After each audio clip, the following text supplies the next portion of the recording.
গানের জগতে দেখেছি যারা আসলে পারফর্ম করে, স্টেজ পারফর্ম বা যে কোনো অনুষ্ঠানে পারফর্ম করছে, আসলে অনেক ভক্ত থাকে যারা ছুটে যায় অর্থাৎ তাকে জড়ায় ধরে।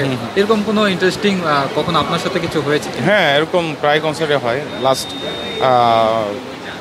মিরপুর ১ নম্বরে একটা কনসার্ট ছিল, তুরাগ নদীর পাড়ে আর কি একটা স্টেজে উঠছে। আমি তখন দিলাম আর কিছু বোঝানো গানটা গাচ্ছিলাম। So আমি যখন ওরে ও দিলি বালি এই লাইনটা যখন গাই, হঠাৎ করে ছিল জড়ায় ধরে। তো জড়ায় ধরে আমিও জড়ায় ধরি, এইটা আমি এনজয় করি আর কি। আচ্ছা, আপনার আউটলুকের কথাই যদি বলি, যে বাংলাদেশের অনেক নায়কের আউটলুক আসলে এত সুন্দর না। আপনি একজন সুদর্শন পুরুষ হিসাবেই আসলে ছবি যে আপনি অনেকেই পরিচিত আপনার কাছে, মানে বিশেষ করে মেয়েরা আপনার আউটলুকে অনেকে ক্রাশও খায় শুনেছি। তো এই বিষয়টি আসলে কেমন লাগে, বা আসলে অভিনয় জগতে প্রবেশের মানে কন্টিনিউ, মানে এরকম কখনো নিজেকে আসলে অভিনয় জগতের সাথে যুক্ত হওয়ার ইচ্ছা ছিল কিনা? আমি অ্যাকচুয়ালি নিজের মিউজিক ভিডিওতে মডেলিং করতে চাই নাই, বাট তানিম রহমান অংশুর ডিরেক্টর ভাইয়া যে আমার, সে আমাকে অ্যাক্টিংয়ে আর কি আনায় যে তুমি অ্যাক্টিং করতে পারো, ভালো হবে। গানটার মাধ্যমে, মেঘমিলন গানটার মাধ্যমে সেটাতে আসি। তো আসার পরে দেখলাম যে আমার অ্যাক্টিং আমি অ্যাকচুয়ালি অ্যালবাম বের করে গান শিখতে গিয়েছিলাম। মেঘমিলন অ্যালবামটা বের করার পরে আমি ছায়ানটে ভর্তি হই। তার আগে বাফায় কিছুদিন শিখেছিলাম নজরুল সঙ্গীত, তারপরে ছায়ানটে এখনও শিখছি আর কি। আমার যে গুরুজি ওস্তাদ, তার কাছে আমি এখনও শিখছি। এই তো মানে মানে এটা হচ্ছে গিয়ে ছোটোবেলা থেকে না আর কি। কত বছর হবে, 15 বছর, একদম ছোটোবেলা থেকে গান শিখি না। আচ্ছা, গানের জগতে দেখেছি যারা আসলে পারফর্ম করে, স্টেজ পারফর্ম বা যে কোনো অনুষ্ঠানে পারফর্ম করছে, আসলে অনেক ভক্ত থাকে যারা ছুটে যায় অর্থাৎ তাকে জড়ায় ধরে। এরকম কোনো ইন্টারেস্টিং কখনো আপনার সাথে কিছু হয়েছে কিনা? হ্যাঁ, এরকম প্রায় কনসার্টে হয়। লাস্ট মিরপুর ১ নম্বরে একটা কনসার্ট ছিল, তুরাগ নদীর পাড়ে আর কি একটা স্টেজে উঠছে। আমি তখন দিলাম আর কিছু বোঝানো গানটা গাচ্ছিলাম।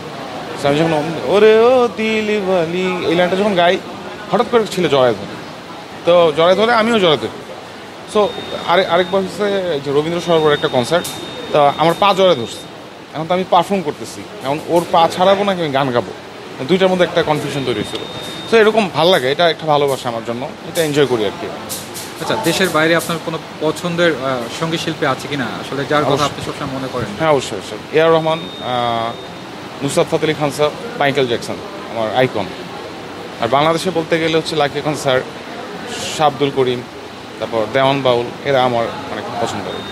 আচ্ছা, আমি তো আসলে আমরা সাধারণত আপনার কণ্ঠে আপনার আসলে ভাইরাল গানগুলোই শুনতে অভ্যস্ত। যেহেতু এ আর রহমানের গানের কথা বললেন, তার গানের দু একটা লাইন কি আমরা শুনতে পারি কিনা? অবশ্যই। ख्वाजा मेरे ख्वाजा दिल में समा जा शाम का शतु अली का दुलारा। আচ্ছা, গানের জগতে অনেকদিন আছেন, আসলে গান নিয়ে ভবিষ্যৎ পরিকল্পনা কি, অর্থাৎ নিজের আরও কোনো জায়গা আসলে যাওয়ার ইচ্ছা আছে কিনা, যে আমি অমুক একটা জায়গায় যেতে চাই? আমি ইন্টারন্যাশনালি গান করতে চাই, বাংলাদেশকে রিপ্রেজেন্ট করার জন্য আর কি। এই জন্য আমি আমার মিউজিক ভিডিওতে বাংলাদেশের অনেক সুন্দর সুন্দর স্পটগুলো আমি দেখাই, যে বাইরের মানুষও দেখুক আমাদের বাংলাদেশ কত সুন্দর। সো আমি চাই এটা মানে ইন্টারন্যাশনালি গান করতে চাই আমি। রাজীব ভাই, আসলে এই প্রজন্মের যারা নতুন যারা আসছেন সঙ্গীত অঙ্গনে, তাদের আসলে আপনি কি মনে করছেন যে আসলে তাদের কি ঘাটতির জায়গা আছে, বা আসলে তারা প্রপারলি শিখে আসছে কিনা, আপনার কি মনে হয়?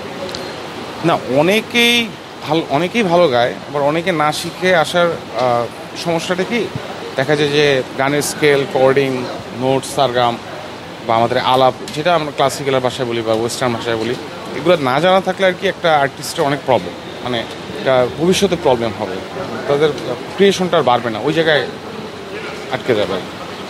সর্বশেষ আসলে আপনার পছন্দের কোনো গান আপনার কণ্ঠে একটু শুনতে চাচ্ছি। এ গা ছুঁয়ে বলো ছেড়ে যাবে না কখনো, তোমার মতো কে আছে বলো। এ গা ছুঁয়ে বলো ছেড়ে যাবে না কখনো, তোমার মতো কে আর আছে বলো। অসংখ্য ধন্যবাদ। ধন্যবাদ।